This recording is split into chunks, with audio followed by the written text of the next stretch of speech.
వాళ్ళు నో అంటే జయించలేకపోతుంది. కానీ విచిత్రం ఏంటంటే ఇప్పుడు ఆలోచిస్తే తెలుస్తుంది వీళ్ళల్లో ఆర్పి పట్నాయక్ కానీ అప్పటికే ప్రూవ్డ్ ఎస్ గోపాల్ రెడ్డి గారు ఆయనే పరిచయం చేశారు ఎంఎస్ రాజు గారికి. నన్ను దుర్గా ఆర్ట్స్కి కథ చెప్తేనే నన్ను పరిచయం చేశారు. అలాగే పర్చూరి వెంకటేశ్వరరావు గారు అప్పటికే మేము నా ఫస్ట్ డైరెక్షన్ నువ్వే కథ ఆయనే నన్ను రామోజీరావు గారి దగ్గరికి అందరి దగ్గరికి తీసుకెళ్ళి ప్రొడ్యూసర్స్ నాకున్న ఆఫర్లన్నీ త్రూ వెంకటేశ్వరరావు గారే.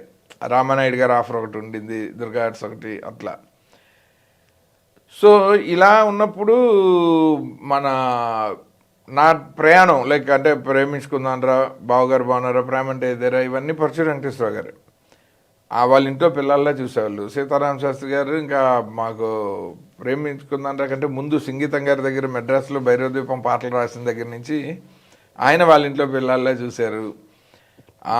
వాళ్ళనైతే అచ్చంగా బాబాయ్ గారు పిన్ని గారు అనే పిలిచేస్తాను వాళ్ళ దంపతులు ఇద్దరిని. సో వీళ్ళందరూ నా కోసం ఈ సినిమా చేశారు. యాక్చువల్లీ నా చాయిస్ ఇది.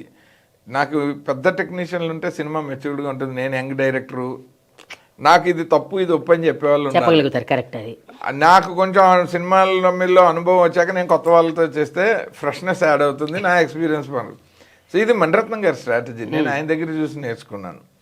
అలా నేను మెడ్రాస్లో ఉన్నాను కాబట్టి నాకు అర్థమైంది. మొదట్లో మనం ఎప్పుడు పెద్ద టెక్నీషియన్లతో పని చేయకపోతే మనం నేర్చుకోము. మొదటే అంతా మనమే డిసైడ్ చేస్తే మన క్వాలిటీ ఆఫ్ ద ఫిలిం తగ్గిపోతూ వస్తూ ఉంటుంది. ఇప్పుడు చాలామంది కొత్త డైరెక్టర్లు ఉన్నారు కానీ చెప్పుకోవడానికి ఎక్కువ మంది పైకి రాకపోవడం కారణం నాకు తెలుసు వాళ్ళు సీనియర్స్తో పని చేయట్లే.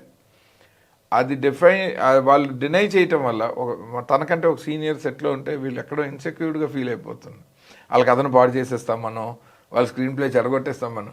ఎవరికి సరదా ఒక సినిమా బాగుంటేనే ఆ ప్రొడ్యూసర్ ఇంకోటి తీస్తాడు, అది కామన్ సెన్స్. కానీ నా వల్లే సినిమా బాగుంటుంది అనుకోవడానికి లేదు, ఇది కలెక్టివ్ టీం వర్క్. నాకు ఈ సిస్టమ్ ఇష్టం, నాకు పర్చూర్ బ్రదర్స్ కావాలి. అందుకే గోపాలకృష్ణ గారు ఎడిటింగ్ రూమ్లో కూర్చొని ఎక్స్ట్రాడినరీగా జడ్జ్ చేస్తారు సినిమాని. ఆయన స్క్రిప్ట్లో కూడా ఆయన వల్లే సెకండ్ హాఫ్ మొత్తం మళ్ళీ మార్చాం.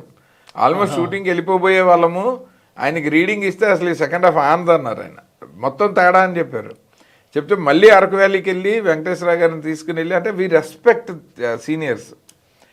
ఆయన ఉపయోగపడుతుంది.